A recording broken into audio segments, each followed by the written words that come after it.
So guys, अगर कोई जाना माना साइंटिस्ट है और उसने कई सालों तक फॉरेन कंट्री के लैबों में काम किया है और साथ ही साथ एपीजे अब्दुल कलाम के साथ असिस्टेंट के तौर पर काम किया है और योग के स्वामी जैसे विद्वान के साथ जिसने नाड़ी विज्ञान सीखा है, ऐसे में अचानक उनकी हार्ट अटैक की वजह से मौत हो जाए तो भला किसको भरोसा होगा। सो गाइस, हम बात कर रहे हैं भारत के महान व्यक्ति राजीव दीक्षित के बारे में कि उनकी अचानक मौत कैसे हो गई और उनका पोस्टमार्टम क्यों नहीं किया गया और इसका आरोपी कौन है। सो गाइस, आइए इसके बारे में जानने की कोशिश करते हैं। राजीव दीक्षित एक ऐसे क्रांतिकारी आदमी है जो आज हमारे साथ नहीं है, बट आज भी उनके दिए हुए ज्ञान से करोड़ों भारतीय अपने जीवन को सफल बना रहे हैं। राजीव दीक्षित ज्ञान के सागर थे।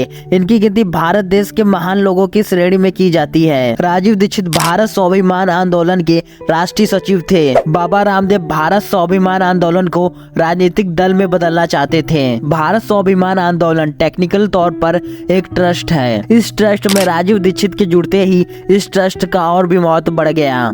राजीव रामदेव के सामाजिक राजनीतिक संदेशों के सलाहकार के तौर पर काम करते थे। ये सब बालकृष्ण और राम भरत को अच्छी नहीं लगती थी क्योंकि राजीव इन लोगों से ज्यादा शिक्षित और बेहतर थे। राजीव दीक्षित ने सलाहकारों के रूप में अपनी स्थिति का उपयोग किया और रामदेव के भरोसेमंद राजनीतिक सलाहकार बन गए। इस पार्टी की स्थापना के कुछ समय बाद ही सितंबर 2010 में पार्टी के सदस्यों को बढ़ाने के लिए रामदेव और दीक्षित ने भारत स्वाभिमान यात्रा की योजना बनाई। इसमें दोनों लीडरों ने देश के अलग अलग जिलों में अपने आंदोलन और लक्ष्यों के प्रति जागरूकता बढ़ाने के लिए तैयारी की और काम को शुरू कर दिया। रामदेव और राजीव दीक्षित द्वारा अपने पार्टी को समर्थन देने के लिए देश भर में चलाई गई भारत स्वाभिमान यात्रा के 2 महीने बीतने के बाद 30 नवंबर 2010 को राजीव दीक्षित जी की मौत हो गई। उनकी मौत उनके 43वें जन्मदिन पर हुई थी। छत्तीसगढ़ से दूर शहर बेमेतरा में बने आर्य समाज गेस्ट हाउस के बंद बाथरूम में हार्ट अटैक आने की वजह से उनकी मौत हो गई। वहाँ राजीव जी भाषण देने के लिए गए हुए थे। हालांकि उनको जल्द ही पास के अस्पताल में ले जाया गया जहां उनकी रात को ही मौत हो गई। रामदेव के अनुसार राजीव जी ने मेडिकल द्वारा दिए गए दवाओं को लेने से इनकार कर दिया था जिसकी वजह से उनकी मौत हो गई। इधर राजीव दीक्षित के भाई प्रदीप दीक्षित का कहना है कि जो राजीव के साथ काम करता थे और जो उन्हें हॉस्पिटल ले गए थे उस समय मुझे भी बुलाया गया था, बट मैं राजीव से बात नहीं कर सका क्योंकि वहाँ के लोगों का कहना था कि वो अभी बात करने की स्थिति में नहीं है। जब मैं अगली सुबह जल्द ही हॉस्पिटल पहुंचा तब तक मेरा भाई मर चुका था। बट आस्था चैनल पर संबोधित करते हुए बाबा रामदेव ने कहा कि जब राजीव बीमार था तब मैंने राजीव से फोन पर बात की थी। बाबा रामदेव राजीव की तबीयत खराब होने के बावजूद भी 1 घंटे तक राजीव से बात की थी। इधर प्रदीप दीक्षित अब सरप्राइज होने के अलावा कुछ भी नहीं कर सकता था क्योंकि रामदेव के लोगों ने बताया था कि वह फोन पर बात करने की स्थिति में नहीं है, तो रामदेव के साथ इलाज के समय करीब 1 घंटे तक कैसे बातचीत की होगी। प्रदीप दीक्षित ने बताया कि उनका भाई किसी भी बीमारी से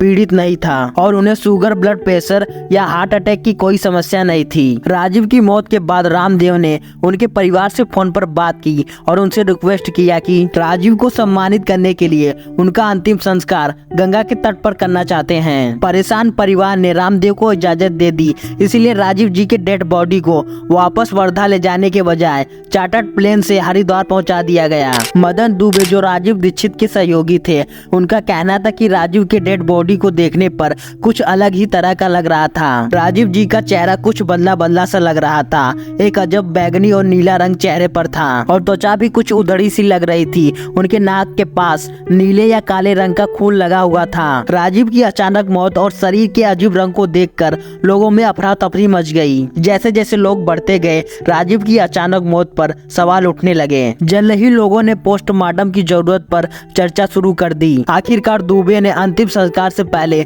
पोस्टमार्टम की मांग करने वालों से रामदेव को संबोधित याचिका पर सिग्नेचर करने के लिए कहा। तब रात भर में करीब 50 लोगों ने इस पर सिग्नेचर किया। अगली सुबह 6 बजे कोहरे में 9 लोगों का एक ग्रुप रामदेव के पास याचिका लेके पहुंचे, बट रामदेव के गार्ड ने उन्हें अंदर जाने से रोक दिया। तब दुबे ने गार्ड से कहा कि ठीक है, अंदर जाकर बाबा रामदेव से बोल दीजिए कि अगर वो हम लोगों से नहीं मिलते हैं तो राजीव जी के डेड बॉडी का अंतिम संस्कार करने की अनुमति नहीं दी जाएगी। अंत में रामदेव 7:30 पर एक बैठक करने के लिए मान गए और उन्होंने दुबे और उनके साथियों को अंदर बुला लिया, बट उनके सेल फोन को उनके पास से ले लिया गया जिससे किसी भी प्रकार की कोई रिकॉर्डिंग ना हो सके। दुबे रामदेव के सबसे करीब बैठे और उन्होंने पोस्टमार्टम के लिए 50 लोगों के द्वारा लिए गए सिग्नेचर को बाबा रामदेव को सौंप दिया। रामदेव ने दुबे से कहा, तो तुम क्या क्या चाहते हो?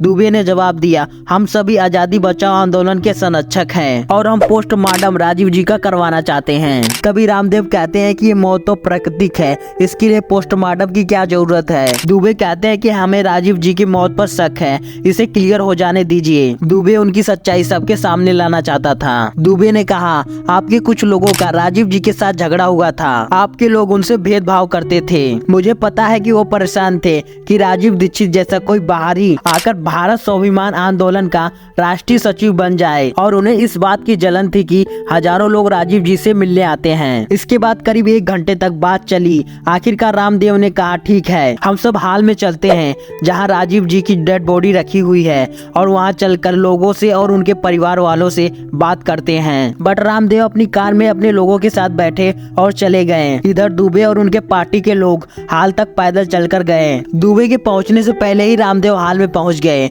और माइक लेके कहा, कुछ लोग मुंबई से आए हुए हैं और वो मुझसे राजीव का पोस्टमार्टम करवाने के लिए कह रहे हैं। डेथ बॉडी के साथ छेड़छाड़ की अनुमति हिंदू धर्म में नहीं है। इतना कहकर रामदेव ने अपने लोगों को आदेश दिया कि डेथ बॉडी के अंतिम यात्रा की तैयारी की जाए। शमशान घाट पर जाने का समय सुबह 11 बजे तय किया गया था, बट अभी घड़ी में 9 बज रहे थे। रामदेव के लोगों ने डेड बॉडी को अंतिम संस्कार करने के लिए तैयार कर लिया। डेथ बॉडी को जल्दी एम्बुलेंस में रख लिया गया और शमशान घाट पर जाने की तैयारी हो गई और एम्बुलेंस जाने लगी। एम्बुलेंस को जाते हुए देखकर कुछ लोगों ने एम्बुलेंस को रोकने की कोशिश की, बट एम्बुलेंस को रोक नहीं पाए। ये बात तो तय है कि डेड बॉडी का एक बार अंतिम संस्कार हो जाने के बाद पोस्टमार्टम नहीं हो सकता है और लोगों की सवाल धरे के धरे रह गए। इस तरफ भारत के एक महान व्यक्ति ने दुनिया को छोड़ दिया और अभी तक राजीव दीक्षित को न्याय नहीं मिल सका। यहाँ पर ये बात तो क्लियर है कि राजीव दीक्षित की मौत हार्ट अटैक की वजह से नहीं हुई थी, बल्कि उनकी हत्या की गई थी। क्योंकि अब मैं आपको कुछ ऐसी बातें बताने जा रहा हूँ जिससे सब क्लियर हो जाएगा। पहली बात तो यह है कि